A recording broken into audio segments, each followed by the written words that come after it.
Hello class बच्चों, good morning. बेटा अपन ये जो सेकेंड चैप्टर ले रहे हैं इसी में हम आगे बढ़ते हैं। ठीक है, इतिहास का है और क्लास 6 क्लास आपकी।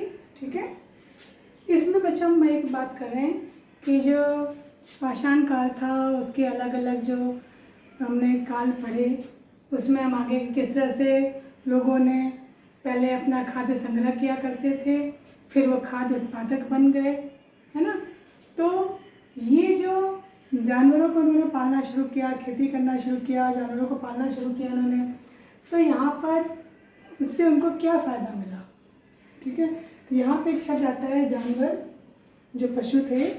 जब इन्होंने उनको पालना शुरू किया तो जानवर जो थे उनके लिए चलते फिरते खाद्य भंडार हो गए। क्यों हो गए? अब अगर मैं आपसे एक सिंपल से क्वेश्चन करूं कि जानवर या जो पशु होते हैं लोग क्यों पालते हैं, किस काम आते हैं उस समय, अभी तक मैं कहेंगे भाई इससे दूध मिलता है। ठीक है, पुराने समय में इनकी और क्या ज़रूरत थी। तो देखो, जो जानवर पाले जाते थे, जिनको ये पालतू बनाया जाता था, तो वो देखते थे कि भाई ये इनके बच्चे होते हैं, इनके जानवरों के, तो बच्चे ज़्यादा है, इनकी संख्या बढ़ेगी तो और फ़ायदा होगा इनको इससे, क्योंकि और दूध मिलेगा। ठीक है, तो इनके लिए वो स्पेशल जो है चारा वारा भी उगाने लगे। फिर ये जानवर कुछ ऐसे थे, कुछ भोजन ढोने के काम आते थे, मतलब बाहर उनके ऊपर लाद दो तो कहीं भी सामान लाना ले जाना है तो उसके काम आते थे वो। ठीक है, फिर मांस जो है वो भी इनको इनसे प्राप्त होता था, मांस पाने के लिए भी ये काम जो है वो करते थे। कृषि में काम आते थे, कई जानवर ऐसे थे जो कृषि में काम आते थे, और दूध तो खैर इनसे मिलते ही था। इससे जानवर क्या थे, एक तरह से इनके लिए चलते फिरते एक खाद्य के भंडार थे, मतलब भोजन के भंडार माने जाते थे, इसलिए इनको उन्होंने पालना शुरू किया। अब जो पुरातत्ववेत्ता हैं, इन्होंने इस बात का पता लगाया कि भाई ये जो पुराने समय के लोग थे, ये कृषक क्या खेती भी करते थे, क्या ये पशुओं को भी पालते थे, तो क्या इसके कहीं प्रमाण मिले हैं कि ये लोग ऐसे थे। तो जब इन लोगों ने खोजबीन की तो पता चला हाँ, भारत में ये तो पूरे उपमहाद्वीप जो है उसमें प्रमाण मिले, पर कहीं कुछ खास जगहों पर है। तो एक तो पूरे महाद्वीप में, दूसरा अपने पश्चिम उत्तर, मतलब पश्चिम और उत्तर वाला जो क्षेत्र है वहाँ के भी कुछ इलाकों में, फिर जो आधुनिक कश्मीर है उस इलाके में, और पूर्वी दक्षिणी भारत के कुछ हिस्से में जो है ये साक्ष्य प्राप्त हुए हैं, जिनके जरिए ये पता चला कि यहाँ पर लोग जो थे खेती भी करने लगे थे और ये पशुओं को भी अपनी ज़रूरत के लिए पालने लगे थे। अब यहाँ पे एक शब्द आता है बच्चों, गर्तवास। गर्त यानी नीचा, वास यानी रहना, मतलब कश्मीर के जो लोग हैं, यहाँ पे एक शब्द आ रहा है बुर्ज होम, कश्मीर की जगह, वहाँ पे इस बात के प्रमाण मिले हैं कि वहाँ के लोग ज़मीन में नीचे गहरा गड्ढा करके, मतलब वहाँ पे वो नीचे जैसे अपन कहते हैं ना अंडरग्राउंड अपन बना लेते हैं, तो उस तरह से भी वहाँ पे व्यवस्था करते थे। उसको गर्तवास कहा जाता था कि ज़मीन में गड्ढों के नीचे भी वो घर बनाया करते थे। अब ये क्यों बनाते थे, इसकी ज़रूरत क्यों पड़ी? एक तो देखो कश्मीर वाला हिस्सा ऐसा बहुत सर्दी पड़ती है वहाँ, तो ज़मीन के नीचे गहराई में वो जा कर के अपना घर बनाते थे, वहाँ को ठंडक जो है उससे भी सुरक्षा मिलती थी, और जानवर से भी कई बार जो है बचाव हो जाता था इनका, और यहाँ पे अंदर रह कर के आग वाग जला करके अपनी बचाव कर लेते थे, भोजन वोजन निपटा लेते थे।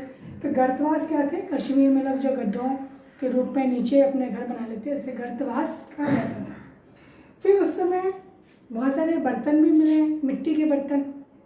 अच्छा, मिट्टी के बर्तन में कुछ बर्तन ऐसे मिले हैं जिनमें चित्रकारी की गई है, अलंकरण जिसको अपन कहते हैं, तरह तरह के कई कई रंगों का प्रयोग करके उसमें आकृतियाँ बनाई गई हैं, ऐसे मिट्टी के बर्तन भी मिले।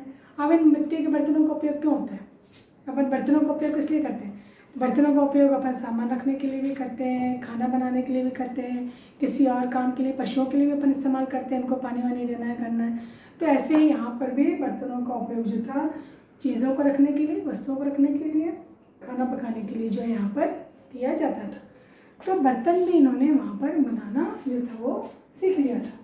इसके अलावा और भी जो चीज़ें पुरातत्ववेत्ताओं को प्राप्त थी, क्योंकि ये तो अध्ययन करते रहते हैं, नमूने ढूंढते रहते हैं कि कुछ मिल जाए जिसके आधार पे ये क्या है यहाँ पर पता कर लें कि भी पहले के लोगों का रहन सहन कैसा था, वो कैसे जीते थे, उन्होंने क्या क्या चीज़ें सीखी थी, क्या चीज़ें नहीं सीखी थी, वो सारा जो है इनको यहाँ पर पता चल जाता है। तो यहाँ पे इन्होंने अपने भोजन के रूप में गेहूँ, चावल, दालें, इसके प्रमाण मिले हैं, ये उगाना सीख लिया था। और साथ के साथ कपास भी, कपास आपको पता ही है, कपास जब पैदा किया जाता है उसके बाद इसको इकट्ठा करके उसके रेशे से कपड़े बनाए जाते हैं। तो जब कपास की खेती करनी शुरू कर दी तो इन्होंने कपड़े बनाना भी सीख लिया, कपड़े बुनना भी इन्होंने सीख लिया। तो ये सारे हम सबको कैसे पता चला है, किसके कारण? ये जो अध्ययन करते हैं लोग, इतिहासकार हैं, पुरातत्ववेत्ता हैं, ये पुराने चीज़ें जो मिलती हैं इनको खुदाई में, उत्खनन में, ठीक है, उन चीज़ों का ये अध्ययन करके एक एक चीज़ को बारीकी से देखते हैं और पता लगाने का प्रयास करते हैं उस समय लोग कैसे रहा करते होंगे। तो इसमें क्या है कि ये जो ठोस चीज़ें ना वो तो रह जाती हैं, जैसे कोई मिट्टी की चीज़ है, पत्थर की कोई चीज़ है, कोई धातुओं की कोई चीज़, जैसे कोई बर्तन है या हथियार हैं, औजार हैं। पर कपड़ों वाली चीज़ें जो है वो सड़ गल जाती थी, उस समय सूती वस्त्र ही होते थे, तो उनके अवशेष थोड़े कम मिले हैं, पर बाकी चीज़ों के अवशेष जो हैं वो बहुत ज़्यादा यहाँ पर प्राप्त हुए हैं।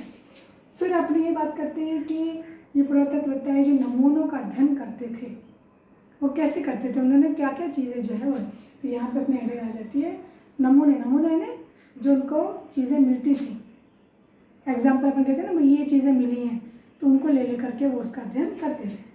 तो उन्होंने ये भी अच्छा क्या अध्ययन किया, यहाँ क्वेश्चन आता है, देखिए यहाँ पर नमूनों का अध्ययन इस बात के लिए किया कि लोगों की वहाँ पर बस्तियाँ थीं या नहीं, बस्तियाँ ना घर, क्या वो एक ही जगह पे रहना, टिकना स्थायी रूप से सीख गए थे, तो ये कैसे पता चलेगा? तो वहाँ पे वो चीज़ें ढूंढते हैं जा करके। तो उन्होंने ये पता लगाने का प्रयास किया कि पुराने समय में बस्तियाँ ना उनके रहने की जगह, अपन अभी क्या कहते हैं अपन कॉलोनी, तो बस्तियाँ थी या नहीं थी। तो इसके लिए उन्होंने जो चीज़ें देखी, सबसे पहले तो वहाँ पे जाके छानबीन की। अब अगर इन्होंने खेती की होगी तो खेती के कुछ ना कुछ अवशेष होंगे, तो उनको वहाँ से पौधों के उनके जो है बीज इनको मिले, तो इससे इनको थोड़ा सा अंदाज़ा हुआ कि शायद ये बीज इनको मिल गए थे और इन्होंने खेती करना सीख लिया था। दूसरा, पशुओं की हड्डियाँ। अब पशुओं की हड्डियाँ एक ही जगह पर बहुत सारी मिलती है, इसका मतलब जब वो मनुष्य लोग रह रहे हैं तो पशु भी साथ में रह रहे हैं उनके। फिर वो हड्डियों को भी ये नहीं कि बस हड्डियाँ मिल गई, हड्डियाँ भी पता लगाते थे कौन सा जानवर है ये, और हड्डियों से अनुमान लगा लेते थे कि ये जंगली जानवर है या पालतू जानवर है, और पालतू जानवरों में भी कौन सा जानवर है ये सारा ये पता लगा लेते हैं हड्डियों से। फिर वहाँ पे इन्होंने अनाज के जले हुए दाने भी प्राप्त किए, जले हुए।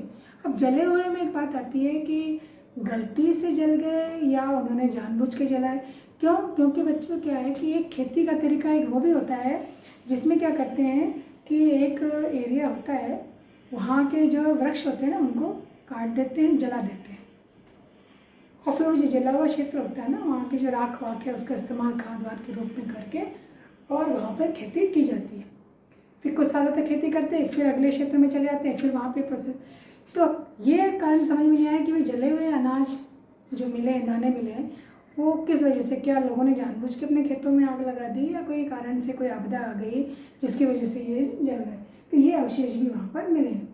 फिर झोपड़ियाँ घर भी थे, अब भले वो टूटे फूटे रूप में मिले होंगे, उनके अवशेष के रूप में, खंडहर के रूप में मिले होंगे, तो उससे उन्होंने ये भी देखा कि भाई झोपड़ियाँ भी वो किससे मगन बनाया करते होंगे। घर बनाए हैं तो घर के लिए उन्होंने क्या किया, पत्थरों से घर बनाए कि मिट्टी के घर बनाए, कैसे बनाए, तो वो एक एक चीज़ का बहुत बारीकी से अध्ययन करके ये पता लगाने का प्रयास करते थे कि एक उत्सुकता होती है ना, जिज्ञासा, कि पहले के लोग कैसे रहा करते थे, और उन्होंने जो अध्ययन किया वो हम पढ़ रहे हैं। अब औजार की बात आती है।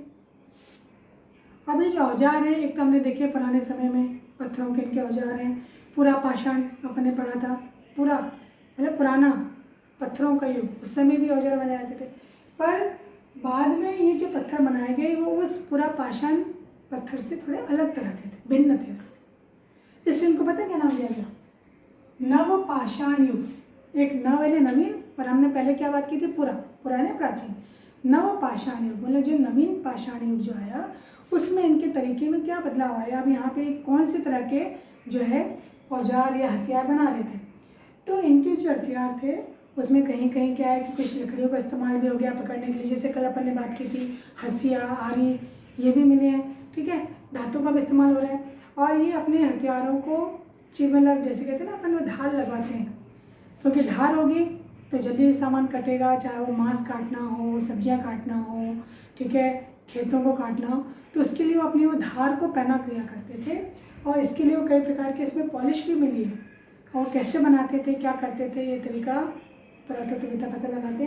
तो उसके लिए धार को पहना करने के लिए इसके ऊपर पॉलिशिंग भी जो है वो की जाती थी, ताकि आसानी से जो है इस्तेमाल किया जा सके। फिर आपने अपने घरों में देखा होगा ओखली होती है, अपन कोई चीज़ कूटते ना, अनाज कूटते हैं, कई घरों में होगा भी, कई छोटे रूप में भी होता है, अपन रोज़ उसको काम में लेते हैं। मूसल, तो ओखली मूसल, इनका प्रयोग अनाज को पीसने के लिए। अभी तो आजकल तो घरों में देखो आधुनिक साधन है, मिक्सी है, वह है, ठीक है, आजकल तो आटा की मशीन आ गई, सब आ गई। उस समय बड़ी बड़ी जो है ना ऐसे ओखल हुआ करते थे, इसमें बड़े बड़े जो मूसल है उनसे, आपने कहीं किसी फिल्म में या कहीं चित्र में देखा होगा। इसका प्रयोग ही क्या करते थे, अनाजों को पीसने के लिए, या कोई पौधे लाए हैं या कोई शाक सब्जियां लेकर आए हैं, उनको पीसने के लिए भी ओखली और मूसल का उपयोग ये करते थे। और कहीं कहीं कुछ औजार हड्डियों से बनाए गए, इसका जिक्र भी ये जो है वो आया है।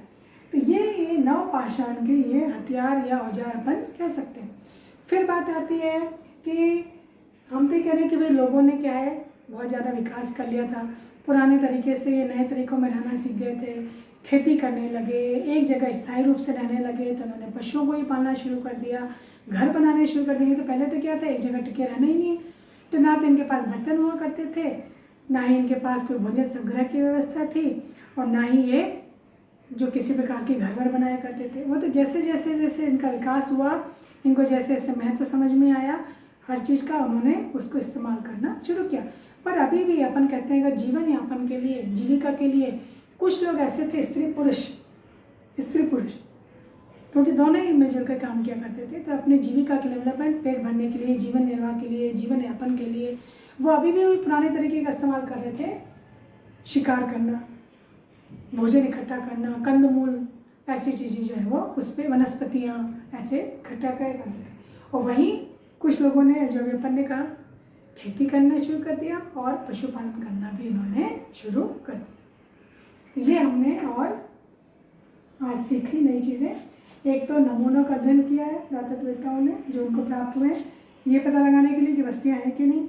यहाँ पे हमने देखे जानवरों से उन्होंने क्या क्या लाभ लिए, क्योंकि जानवर इनके लिए क्या थे, जानवर चलते फिरते रहते हैं ना, तो उनको कहीं भी लेके जा सकते हैं। तो चलते फिरते क्या थे, वो खाद्य भंडार, क्योंकि दूध मिल रहा है उनसे, ठीक है, और मांस भी काम आ रहा है इनके, और भी अन्य कामों में ये इनकी मदद कर रहे हैं। और कृषक पशुपालक थे, इसके साक्ष्य भी मिले। फिर गर्तवास की अपन ने बात की, जो नीचे गहरे गड्ढे बनाकर घर बना रहे हैं कश्मीर वाले इलाके में। और फिर बर्तनों की अपन ने बात की, और फिर यहाँ पे औजारों की, और अंत में हमने जीविका निर्वाह में देखा लोग अभी भी पुराने तरीकों का इस्तेमाल कर रहे थे। तो ये बच्चों आप कॉपी में इसको उतार लें, ठीक है।